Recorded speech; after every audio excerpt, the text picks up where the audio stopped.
వంచనకు బలి అయినా నా రక్షణకై నీవు ఊపిరిని విడిచితివా తుది శ్వాసగా.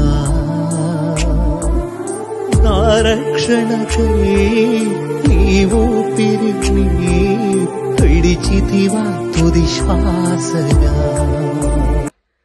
క్రీస్తు ప్రభునందు ప్రియ స్నేహితులారా, మీ అందరికీ కూడా ఎస్ఎంజే క్రియేషన్స్ యూట్యూబ్ ఛానల్ ద్వారా శుభములు పలుకుతూ ఉన్నారు. ఈ తపస్సు కాల పాస్కాయత్త కాలములో 40 రోజుల ఉపవాస యాత్రలో భాగంగా మనము అనుదిన సువిశేషాన్ని మనం ధ్యానం చేసుకుందాం. 2-3 నిమిషాలు ధ్యానం చేసుకుంటూ ఆత్మ పరిశీలన చేసుకుని చిన్న ప్రార్థన చేసుకుందాం. ఈ ఉపవాస యాత్రలో 2వ రోజు గురువారం నాడు మనము ధ్యానం చేసుకున్నటువంటి సువిశేష అంశం లూకా సువార్త 9వ అధ్యాయము వచనములు 22 నుండి 25 వరకు. క్రీస్తు ప్రభువు తన శ్రమల ప్రస్తావనను ఆయన తన శిష్యులకు ముందుగానే చెబుతూ ఉన్నాడు. మనుష్య కుమారుడు అనేక శ్రమలను పొంది పెద్దల చేత, ధర్మశాస్త్ర బోధకుల చేత, ప్రధానార్చకుల చేత తిరస్కరింపబడి అనేకమైనటువంటి బాధలను పొంది శిలువ మరణాన్ని పొంది తుదకు ఆయన మరణాన్ని గెలిచి పునరుత్థానమవుతాడు 3వ నాడు అని ఆయనే నిజమైనటువంటి సత్యాన్ని వారికి బోధిస్తూ ఉన్నాడు. కాబట్టి ఈ దేవునికంటూ ఒక ప్రణాళిక ఉంటూ ఉంది, ఒక లక్ష్యం ఉంటూ ఉంది. ఈ లోకానికి తన లక్ష్య సాధనకై వచ్చినటువంటి ప్రభువు సవాలును తీసుకొని మనల్ని ప్రేమించాడు కనుక, మనల్ని రక్షించాలి కనుక అనేక శ్రమలను పొందాడు. ఆ శ్రమలను ఆయన పొంది మరణాన్ని కూడా ఆయన పొందుతూ ఉన్నాడు. అనగా ఒక లక్ష్యాన్ని సాధించడం కోసం సవాలును ప్రతి ఒక్కరూ కూడా తీసుకోవాలి. నిజమైనటువంటి ప్రేమించే దేవుడు ఈ ప్రేమ అనేది వినడానికి బాగుంటుంది, అదే విధంగా రుచి చూద్దామని ప్రభు యొక్క ప్రేమను మనం పొందాలని అనుభవించాలని కోరుకుంటాం.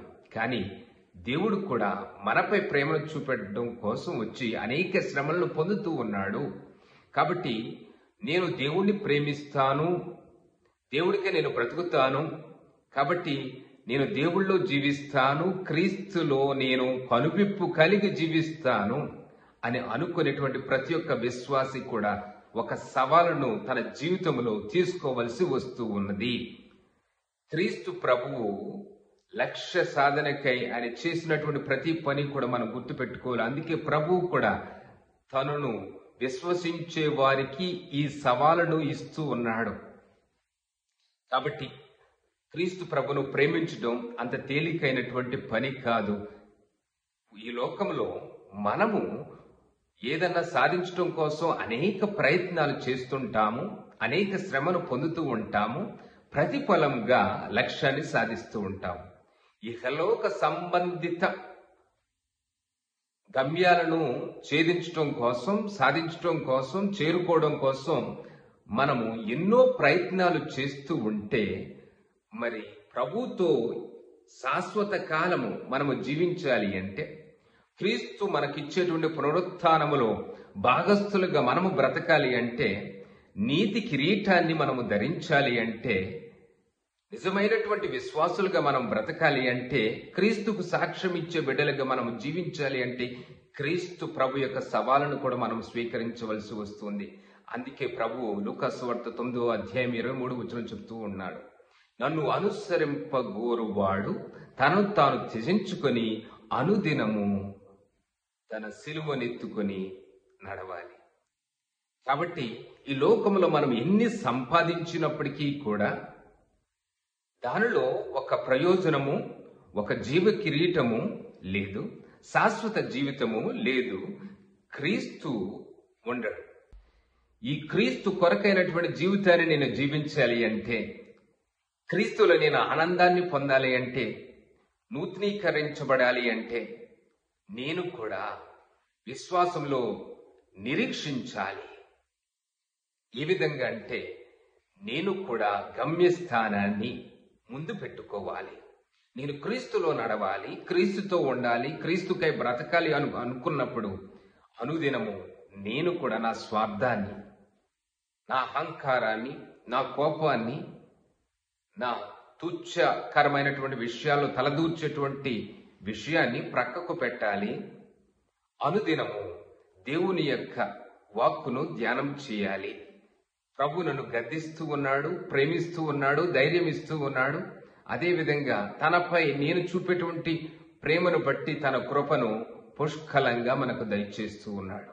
ఆయన కృపలో నడుస్తూ ఆయన చేయిను పట్టుకుంటూ మనం ముందుకు సాగుదామా? సవాలును స్వీకరించుదామా? చిన్న ప్రార్థన. పరిశుద్ధుడైన దేవా, ప్రభువా, మేము మా స్వార్థాన్ని విడిచిపెట్టి అనుదినము మా శిలువను ఎత్తుకొని నిన్ను వెంబడించే బిడలుగా చేయండి.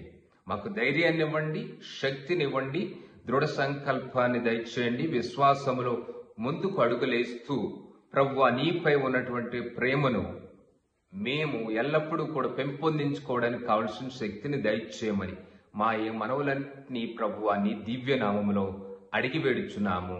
ఆమేన్. God bless you all.